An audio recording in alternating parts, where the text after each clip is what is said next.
Les experts de la commune de la FEL sont en début.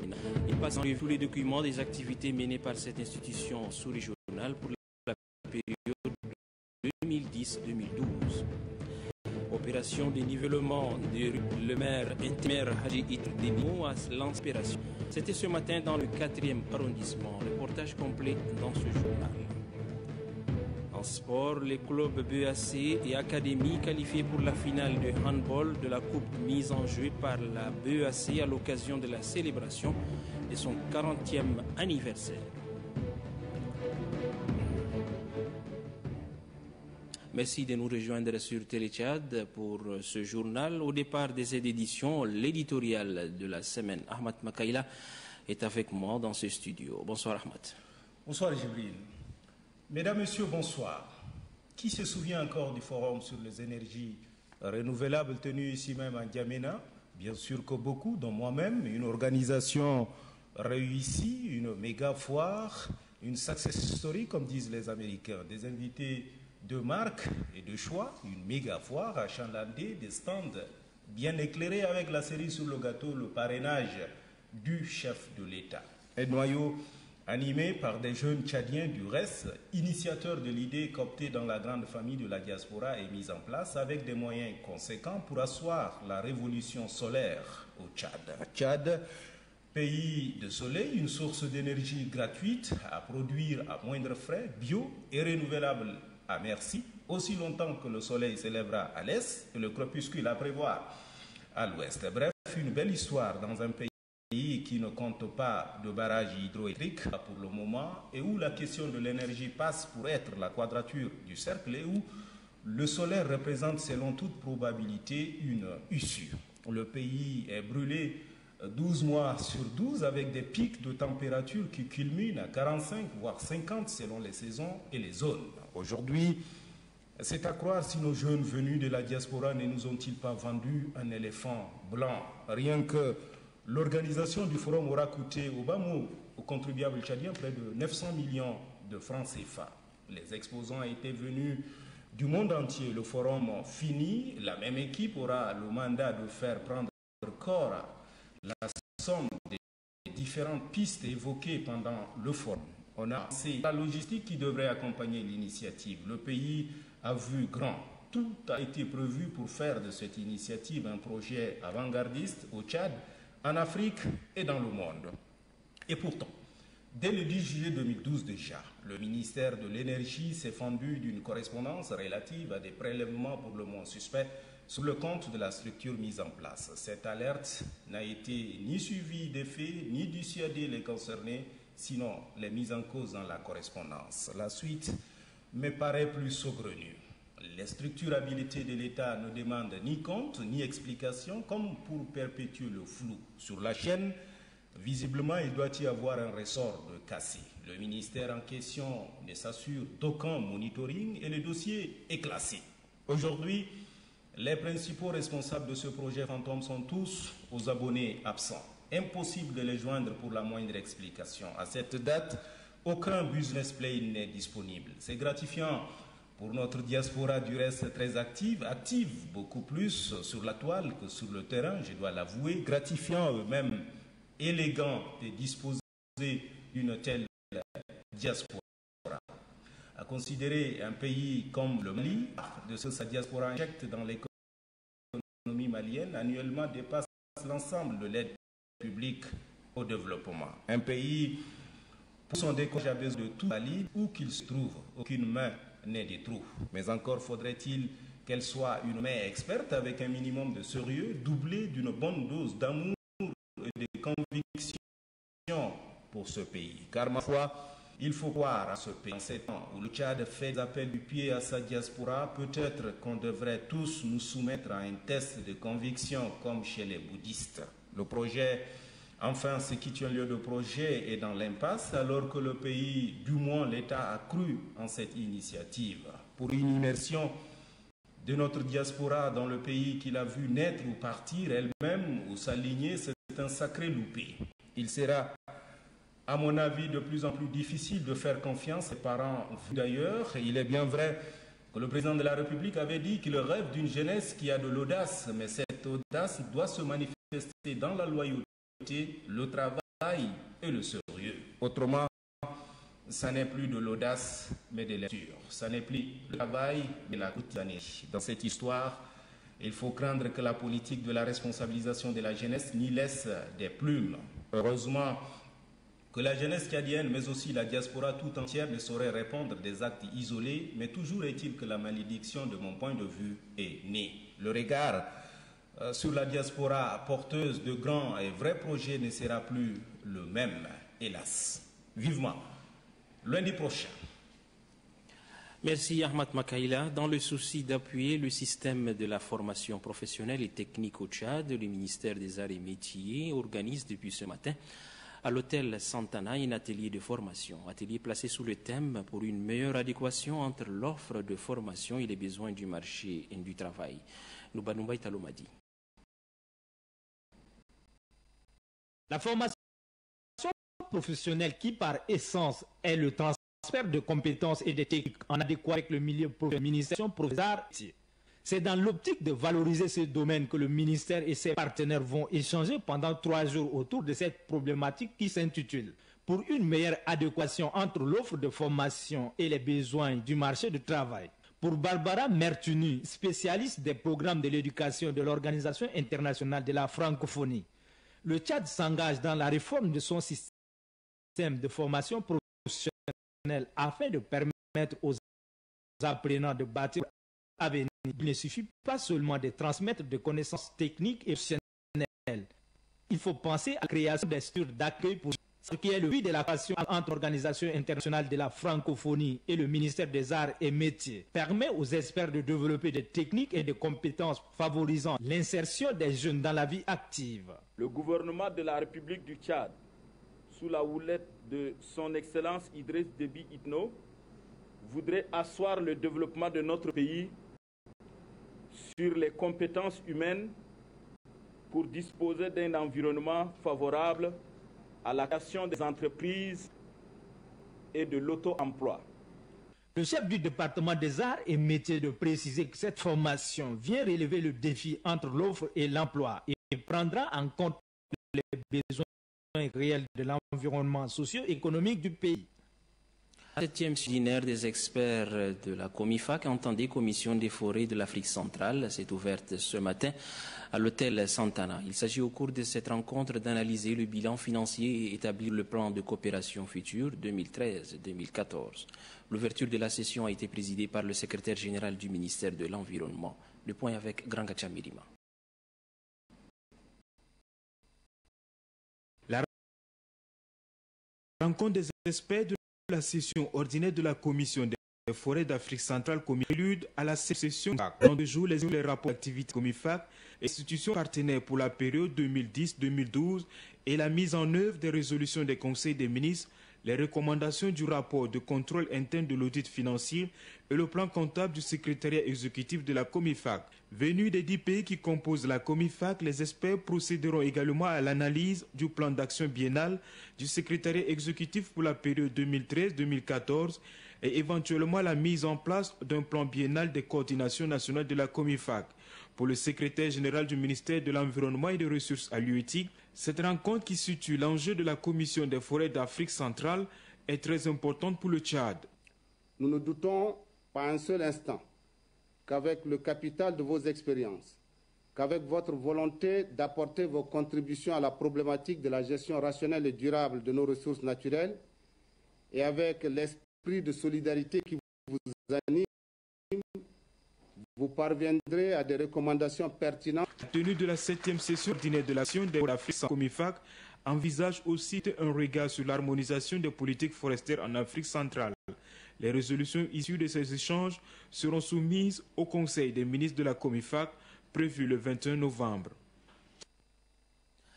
La mairie de N'Djamena lance une opération de nivellement des rues. Le coup d'envoi de l'opération a été donné ce matin dans le 4e arrondissement par le maire intérimaire de la ville de N'Djamena, Hadji Itir Déby Itno. Le point avec Anastasie Bissi.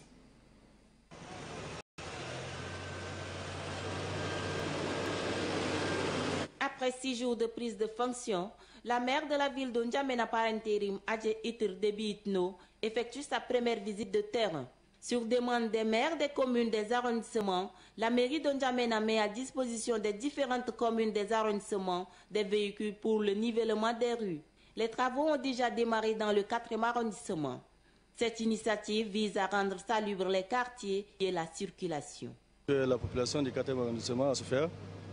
Pendant la saison de pluie, nous avons lancé également une opération de nivellement, mais ça n'a pas marché. Maintenant que la saison sèche est arrivée, nous avons demandé à la mairie de nous aider pour le nivellement de toutes les rues et les grands axes. La maire par intérim Adje Itrno a elle encouragé les maires des communes des arrondissements pour cette initiative salvatrice. Elle a en outre insisté sur le travail bien fait et le respect du délai requis. Chaque commune d'arrondissement a toujours pour aménager. Le personnel du ministère de la Santé publique est en formation depuis ce matin à Siloé, organisé en collaboration avec l'UNFPA. La formation est axée sur la consolidation et la réadaptation des outils de supervision intégrés en santé de reproduction. Marale Joséphine. Après l'adoption des stratégies en santé de reproduction, la formation des agents en utilisation de logiciels informatiques adaptés à la gestion des produits médicaux dans ces domaines, le gouvernement tchadien, à travers le ministère de la Santé publique, entend doter les différents centres de santé des outils adéquats pouvant permettre aux acteurs d'assurer avec professionnalisme la supervision intégrée en santé de reproduction. Ceci afin de permettre au ministère de tutelle de disposer des informations fiables. Pour arriver à ce travail technique, les participants venant des différentes délégations sanitaires du pays vont examiner et analyser pendant quelques jours les thèmes relatifs à la présentation de l'éthique, modèle de rétroaction et de supervision intégrée. Le directeur des ressources humaines Naoudi Yamamra Belmont affirme que ces outils vont permettre de coordonner les activités, de rationaliser les ressources financières, humaines et matérielles en santé de reproduction.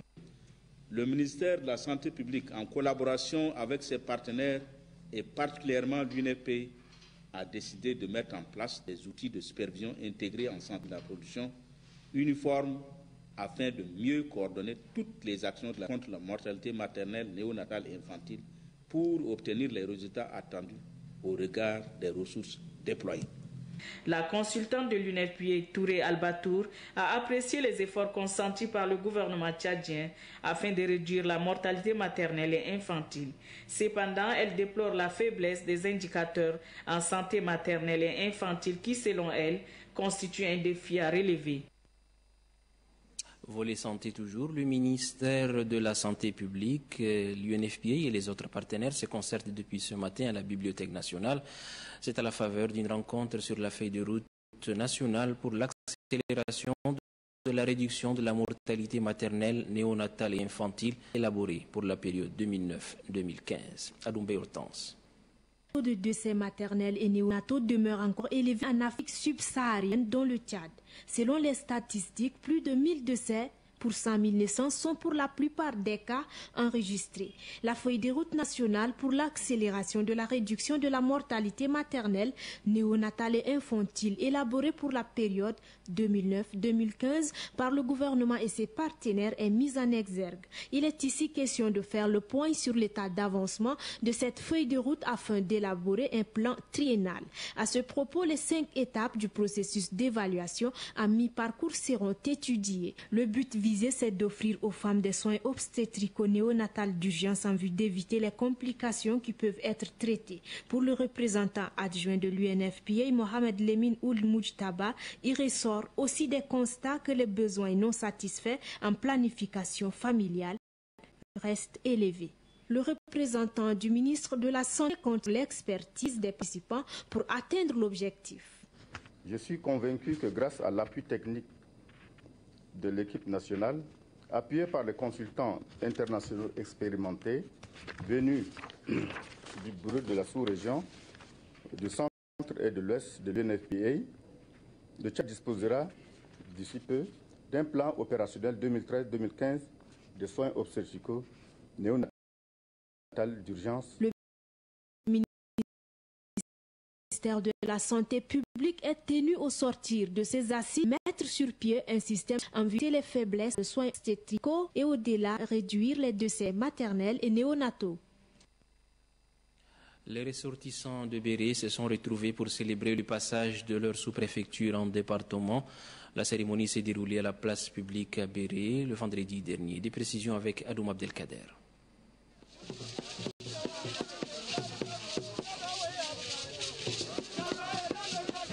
Les résidents et les ressortissants venus de l'intérieur du pays et ceux des villages environnants expriment leur reconnaissance aux plus hautes autorités du pays pour avoir érigé leur sous-préfecture en département. Les autorités administratives, civiles et militaires, traditionnelles et religieuses ont également pris part à cette journée de réjouissance. Les hommes politiques, au-delà de leurs divergences idéologiques, ne sont pas distants.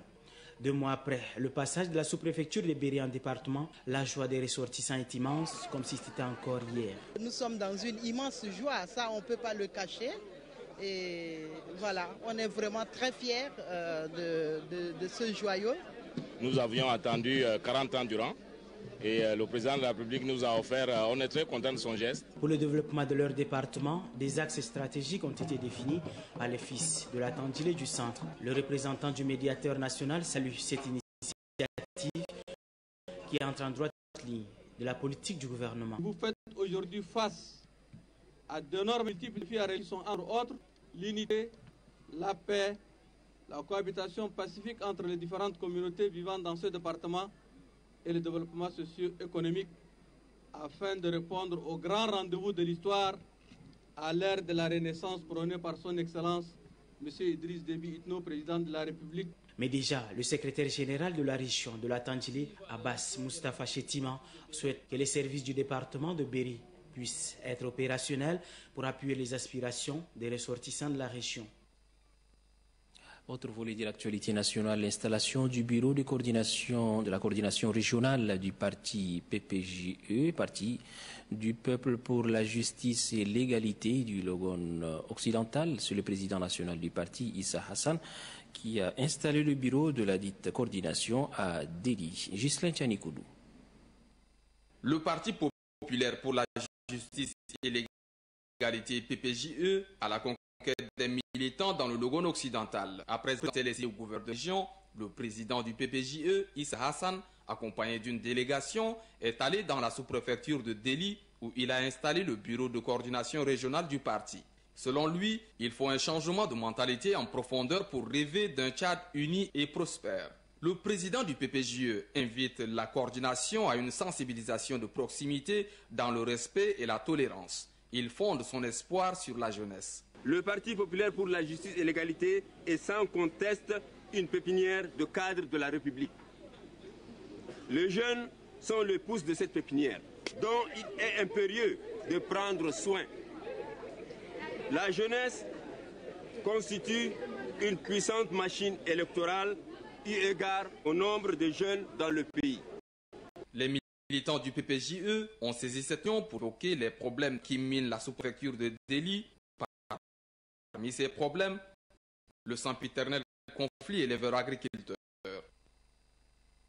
Et puis, page 22 prochain que la BEAC, Banque des États de l'Afrique centrale, soufflera sur ses 40 bougies.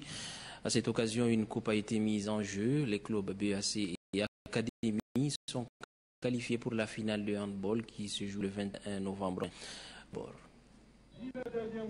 À l'assaut du précieux sésame, 4 clubs se sont jetés à l'eau, à savoir BAC, Smedi, Atokarimou Dalbaï et Académie. Enlevé des rideaux, le club de la BAC n'a pas forcé son talent pour venir à bout du club Smedi.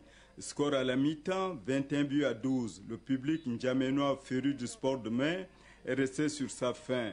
Mieux inspirés que leur adversaire, les sociétaires de la Banque des États d'Afrique centrale n'ont pas fait dans les détails à la seconde partie. Très véloces, plus adroits, ils ont rapidement plié le match. Le spectacle des grands jours n'était pas au rendez-vous. C'est par un score sans appel que le club BAC a obtenu sa qualification, 41 buts à 18. À Tokarimou Dalbaï Academy Club, telle est l'affiche du deuxième match. Très inspirés et mieux organisés, les académiciens ont pris le match à bras le corps et libérant leur génie créateur, la victoire était à portée de main. Académie 14, à Tokarimou d'Albaï 6. Prenant toujours le dessus au finish, Académie a brûlé la politesse à Tokarimou d'Albaï sur la marque de 35 buts à 14. La finale mettra aux prises Biassé Club à Académie. Le 21 novembre 2012, au stade Idriss Mamad Ouya, à Tokarimou d'Albaï occupe la 3e place au goal à virage. À l'étranger ce soir, Angola, plus précisément dans la région de Cabinda, une femme est nommée gouverneur pour diriger cette région. Elle s'appelle Aldina Mathilde Bolomba, une nomination appréciée par la population de la région. Bernard Apari, ITV. Sur la tribune, le nouveau gouverneur de la province de Cabinda savoure sa première sortie officielle à l'occasion de la célébration du 37e anniversaire de l'indépendance de l'Angola. Police, militaires, organisations civiles défilent devant Aldina Dalomba, la femme. C'est quelqu'un qui a beaucoup de charisme et possède un véritable esprit d'équipe dans le travail. Nous sommes contentes. Nous avons bon espoir et grâce à Dieu, nous voyons que la femme a aussi des capacités à commander. Ancienne secrétaire générale des femmes d'Angola, elle a également assumé des fonctions dans le secteur social et n'hésite pas à aller sur le terrain, encourageant ici des sportifs, inaugurant là des écoles. Mais dans cette province ravagée pendant des décennies par les violences entre les autonomistes cabindés et le pouvoir de Luanda, son but principal est de rassembler.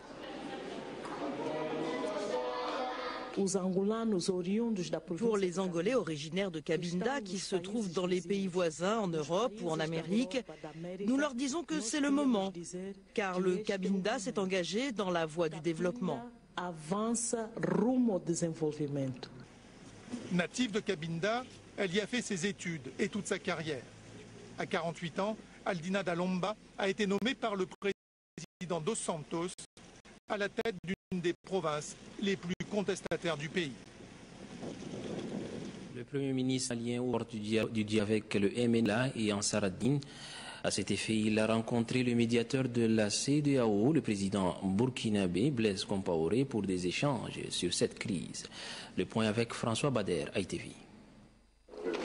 Pressé par l'Union africaine et la France de mettre en place une structure de dialogue avec les groupes armés du Nord Mali, le Premier ministre malien s'est entretenu dimanche avec le président burkinabé, médiateur de la CEDEAO dans cette crise.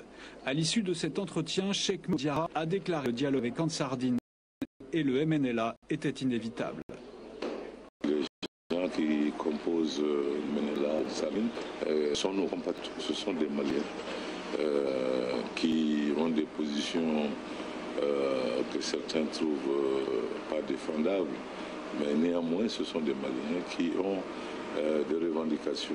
Bon, la légitimité ou non de ces revendications, et lorsque nous allons nous asseoir autour d'une table pour dialoguer, sera connu. La semaine dernière, Blaise Compaoré avait reçu des délégations d'Ansar Dine et du MNLA pour qu'elle accorde une plateforme de revendication commune.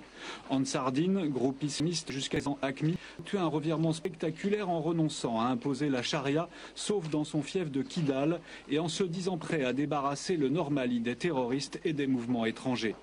Le MNLA, de son côté, ne parle plus d'indépendance de l'Azawad, mais seulement de son droit à l'autodétermination. En dehors de ces deux groupes, il n'y a pas pour Bamako de dialogue possible. Cela n'a rien à voir avec, n'est-ce pas, les terroristes et les narcotrafiquants qui, pour la plupart, ne sont pas des citoyens maliens qui occupent aussi notre territoire.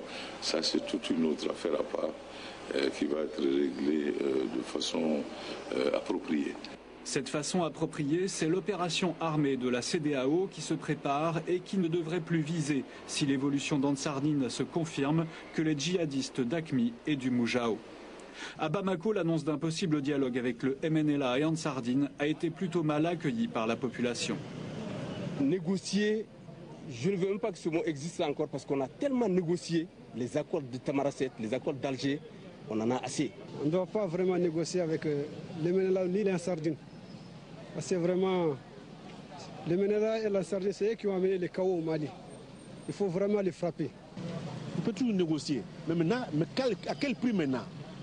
parce que tant qu'on peut échanger avec quelqu'un, il faut le faire. Mais on ne peut pas vendre son âme quand même.